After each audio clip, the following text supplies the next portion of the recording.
Hey everybody out there, this is Seto, and today for you guys we are going to do another episode of Every Card Has a Story. And today we're going to be doing another nostalgic card that I've had in my collection since I was 13, 14 years old. I used to take it to some tournaments at locals just for fun and actually play it against my friends just in casual fun type of duels, nothing competitive, but just for fun, and they knew I had it in my deck.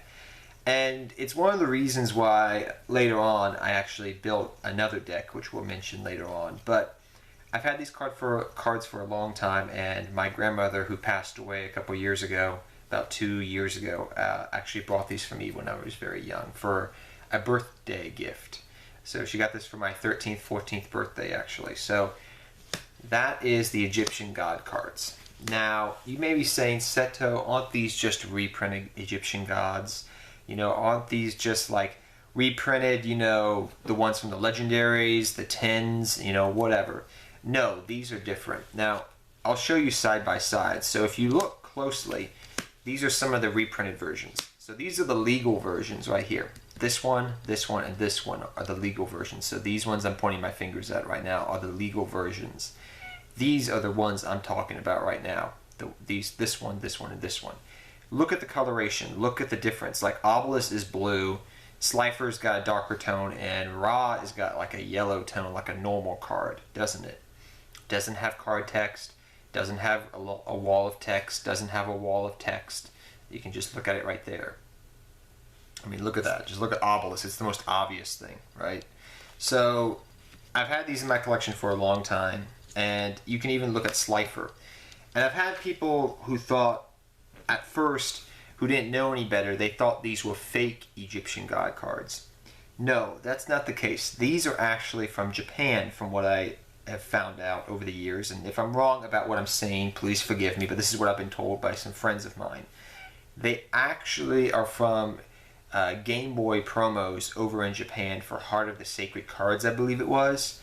It was a Game Boy Advance game, I think, or a Game Boy game that came out a long time ago, like in the early 2000s, late 90s. And they had in there these as promo cards. Now, over here in the States, these are over 10 years old.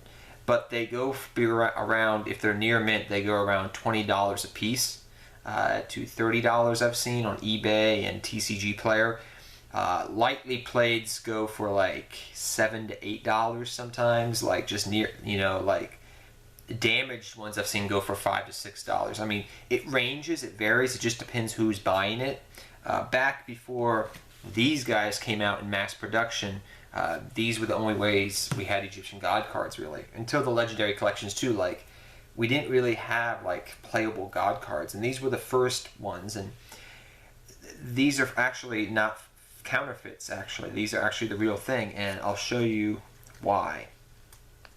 So as I take this out of the sleeve, so if you look at the very bottom right here, I don't know if you can see it on the screen, but you will see some Japanese there.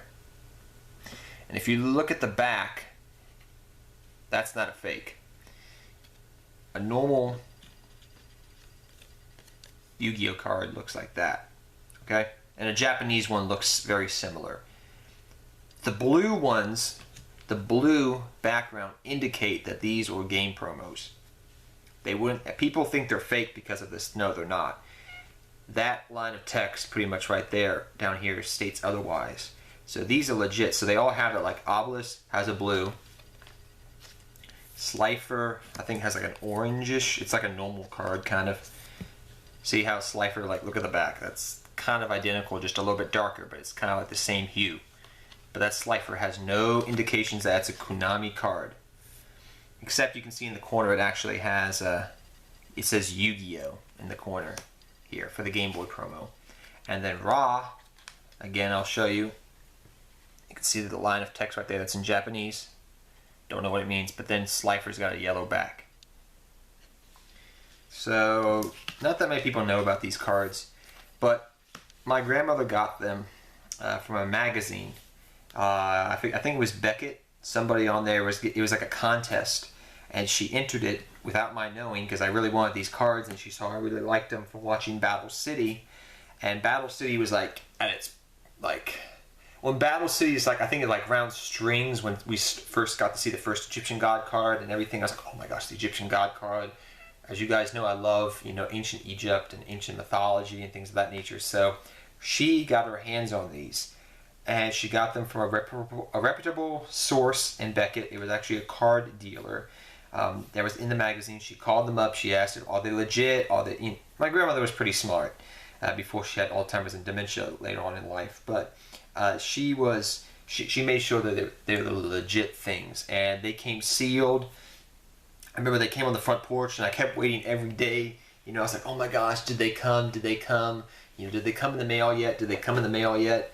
And eventually she said, yeah, they came in the mail. And she's like, but you can't open it to your birthday, which was about 2 weeks away. And I was like, oh my gosh, I have the Egyptian God cards, but I can't play them. I can't see them until my birthday, which was May 30th. And when my birthday came, she gave me the box wrapped up, and I opened it up, and there were the 3 Egyptian God cards, like in top loaders, and had these actually sleeves on them. Had these old sleeves on them, just randomly. But I've kept them in their sleeves pretty much the entire time I've always had them. They've always been sleeved up.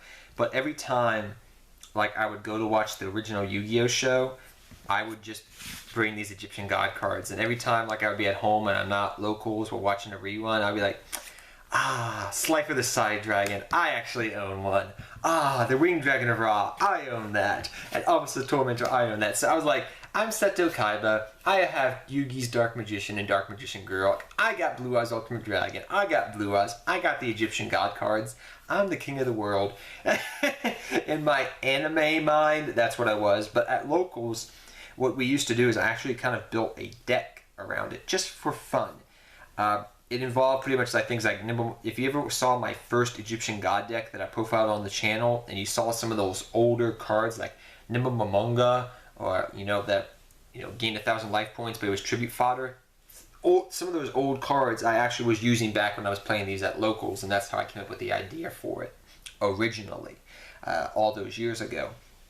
But as you guys know, I mean, if it wasn't for these 3 guys, we would never have had the Egyptian God deck that I now have today in 2016 that you can play legitly with friends and whatnot at locals. So now I have the real life version. And the reason how we got the effects for these guys was in Beckett about, I think in 03, 04, I think it was 04 actually, but I could be wrong. They came out with a magazine that said how to identify I actually have the magazine somewhere, but I don't know where it is at the moment, but it said how to identify fake Egyptian God cards, because in that era of Yu-Gi-Oh, people were just making fake Egyptian God cards, and the only legit ones were the ones from the Game Boy promos at the time. That was the only real printing we had, and it showed you how to identify them, and the 2 hallmarks were, it says Yu-Gi-Oh and the little silver eye. It's not there. The silver eye is not there. It actually says Yu-Gi-Oh.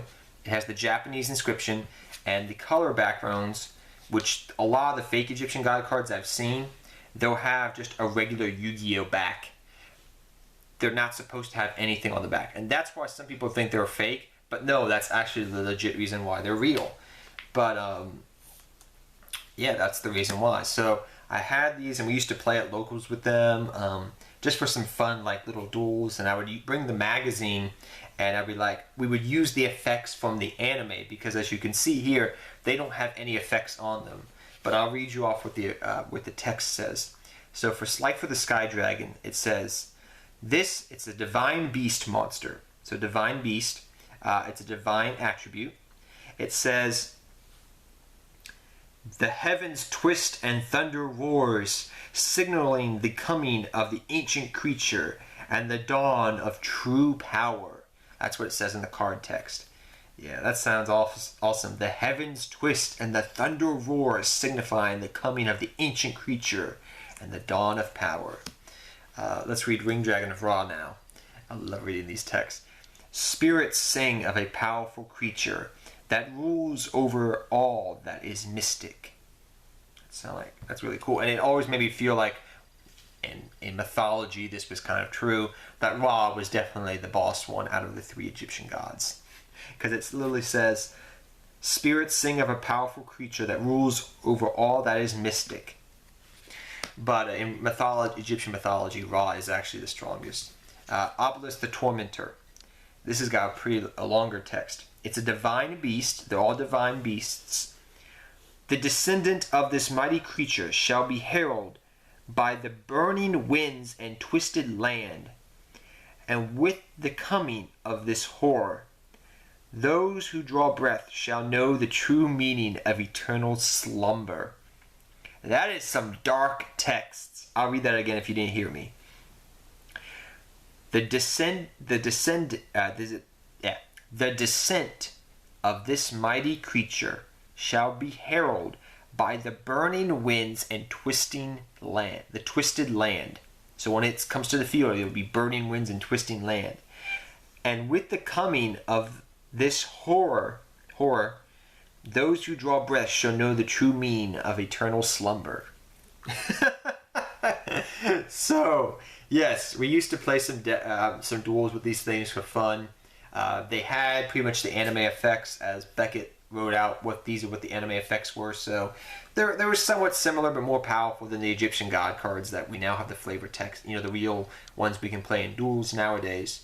But these were the originals, and I am so happy that Konami eventually mass-produced these Egyptian god cards finally. So pretty much everybody has them now. But before, back in the day, in the infancy of Yu-Gi-Oh, I felt so, it was so awesome that my grandmother went out and got them for me. And it's these 3 cards, along with the Blue Eyes and Dark Magician, really remind me of my grandmother, who brought me a lot of Yu-Gi-Oh cards early on when I was a kid, and took me to locals a lot of time and helped raise me as a person, along with my father after my mom passed away. But yeah, these are legit. I love them to death. But I'm curious if I said that correctly. I believe these are Game Boy promos over in Japan. If somebody can tell me the exact game, that would be awesome to know. I actually can't remember. I think it was like Sacred Cards or something like that, I believe. But yeah. And until next time, guys, take care. Have fun dueling. Good luck dueling. And yeah, if it wasn't for these cards, I probably never would have taken on the, and even had any understanding or ability to build the Egyptian God deck into, last year. So I'm so glad that, this pretty much, when I was building the decks of these cards back in the day, building decks out of these cards just for fun with my friends at locals and whatnot, that knowledge I had and that wanting to build an Egyptian God deck, gave me the ability to create this Egyptian God deck that I now play nowadays, right here, just for fun. So, yeah, it's because of these cards that deck is even a thing. But, till next time, guys, take care, have fun dueling, good luck dueling, and tell me your favorite memories from the Egyptian God cards in Battle City. Like I said, when I was watching Battle City back in the day, I always had these cards around me, be like, yes, look, the Egyptian God's on the field. I have you in my hand. So, yeah, I was a little crazy kid back then, but whatever. I was in my young teenager years, I guess. But tell me your best memories from the Battle City and your memories from the early Egyptian God cards days. And if you own these cards back in the day, please let me know. I'd be really curious. And tell me what game it came from, too. I'd be really interested. But till next time, take care, everybody, and good luck dueling to all of you.